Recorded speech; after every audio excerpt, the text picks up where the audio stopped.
Noches, hoy les vamos a hablar con mi compañera sobre los metales pesados y los disolventes.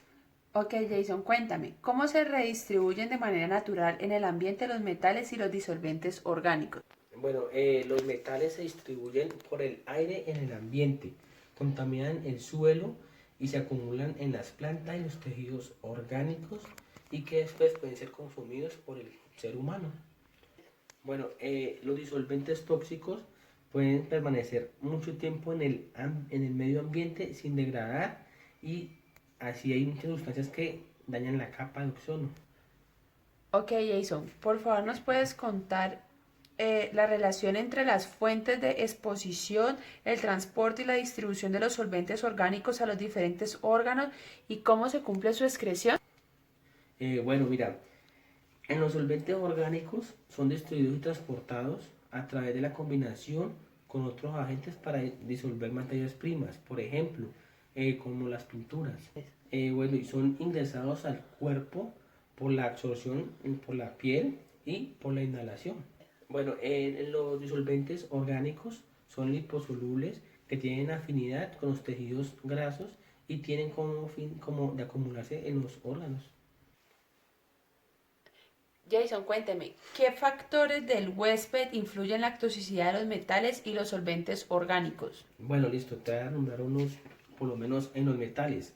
Tenemos la interacción con los metales esenciales, la formación de complejo entre metales y proteínas, la edad, etapa y el desarrollo, entre otras. Bueno, ya con los solventes orgánicos tenemos la naturaleza química y contaminante, la concentración y contaminante en el ambiente, tiempo de exposición en el trabajo, entre otros. Bueno, ahorita continuamos con mi compañera que nos va a dar un poco más sobre esta parte de los temas de los metales pesados. Gracias, compañero. Continuamos con las preguntas de la compañera Judy Lazo. Queremos saber cómo se unen los metales y solventes orgánicos a las proteínas de transporte sanguíneo y cómo funcionan. Las proteínas están unidas a la membrana por enlaces covalentes de moléculas de lípidos o de interacciones de covalentes. Una proteína o un lípido de membrana que puede ser funcionado o realizado por múltiples proteínas, lleva de un lugar a otro, sean a través de las membranas o entre las células, iones o moléculas. Por ejemplo, la bomba, la hemoglobina, el HDL, entre otras. Las proteínas tienen un complejo enzimático termovolátil y también son de cambios de pH. Esta acción calítica requiere de participación de un confort naturalmente metálico por moléculas orgánicas llamadas coenzima 35 o por las proteínas que están formadas por varias cadenas polipeptídicas. Bueno, entonces en la toxicocinética también pues vemos el tóxico, la vía de entrada, la absorción, la circulación que llega al órgano blanco, la excreción, el tóxico libre que tiene su depósito, el tóxico unido a unas proteínas y la biotransformación. En el transporte también hay un transporte activo y una difusión pasiva y difusión facilitada. Menciona los principales metales tóxicos y solventes orgánicos y cuáles son sus principales efectos adversos. Mediante los mecanismos por el cual ingresa el tóxico llega a su sitio de acción y depende del mecanismo tanto de la sustancia como del organismo. En los tóxicos tenemos características físico-químicas, grados de unión a las proteínas plasmáticas, afinidad del tóxico a los tejidos. En el organismo, gastos cardíacos, circulación sanguínea, regional, pH de los líquidos corporales, permeabilidad del endotelio capilar. Una vez que los tóxicos alcanzan la circulación sanguínea, se asocian en mayor proporción a las proteínas plasmáticas formando complejos de tóxico y proteína que les permiten viajar a los órganos blandos de toxicidad, en donde se prepara la fracción de proteínica para ser transportada a través de las membranas y alcanzar el interior de las células, en donde se producen efectos nocivos. Una pequeña cantidad del tóxico viaja en forma libre en plasma sanguíneo Los mecanismos de transporte son fundamentales, de difusión libre o pasiva y de transporte activo, en menor proporción por difusión facilitada y por pinocitosis. Una propiedad que influye en la distribución de los tóxicos en el organismo es el coeficiente de participación y de partición, que se refiere a la concentración que alcanza una sustancia química al entrar en contacto con dos fases diferentes, por ejemplo, el agua, los lípidos. Así, con su mayor concentración se localizan las fases acuosas denominadas sustancias hidrofílicas y así en la fase líquida que se dice lipofílica. Bueno, respecto a los metales, en las operaciones de fusión o colada se producen humos metálicos, humos de plomo en talleres de función de hierro y de forma generalizada en la fundición de latón. Los humos de plomo en la fundición gris provienen de la contaminación del plomo de chatarra de hierro utilizada como materia prima.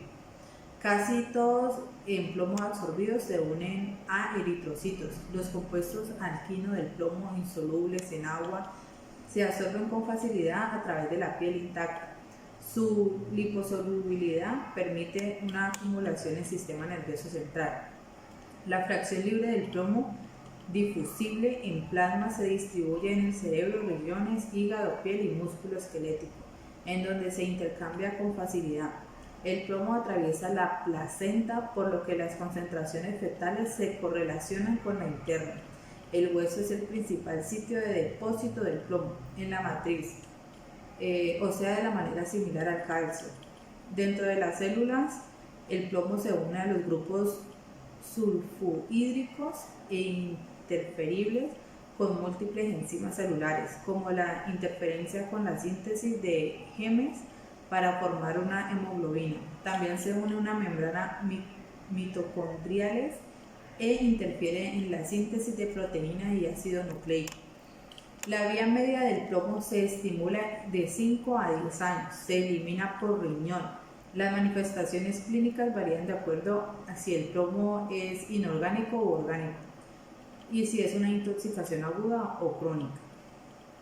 La interferencia con las funciones generales de la célula son los mecanismos más simples por el cual una sustancia puede alterar las diversas funciones celulares por una combinación directa como grupos activos de la estructura celular. También tenemos que el disocianato de tolueno, que es un sistema de poliuretano para piezas de carrocería o asientos con espuma. El moldeo de espuma de poliuretano plantea grandes problemas de sensibilización respiratoria por inhalación. En monómetro de disocianato de tolueno, las molestias persisten en operaciones que cumplen los límites máximos permisibles. Irritación química directa de los tejidos. Varios tipos de sustancias destruyen las organizaciones y la capacidad funcional de las membranas celulares, las partículas subcelulares y las proteínas. En general, reaccionan directamente con los tejidos en los sitios del primer contacto con el organismo: mucosa, ocular, nasal, faríngea, bronquial, alveolar y la piel. Como puede ser también gas, vapor de formaldehído, dióxido de azufre, dióxido de nitrógeno y ozono. También encontramos el formaldehído, que en la industria automotriz puede usarse recientemente como termoestable de fenol. Formaldehídos mezcladas con una arena, mezcla se vierte en una caja que tiene una cavidad de forma deseada. La exposición a vapores de formaldehído causa irritación directa de piel en vía respiratoria, se absorbe por inhalación, ingestión o absorción térmica. También podemos encontrar que la mayoría de las personas les ocurre una irritación con 10 o 20 que se puedan representar tos, disnea, opresión tóxica. También encontramos el polvo de sílice, que las operaciones acabadas de movilización como la vibración y extracción, moldeo, confección de piezas que van al interior de un molde. Esta puede ocasionar tres, enfermedades: silicosis simple, silicosis aguda y silicosis intensa. Mencione 5 recomendaciones para prevenir intoxicación por estos compuestos.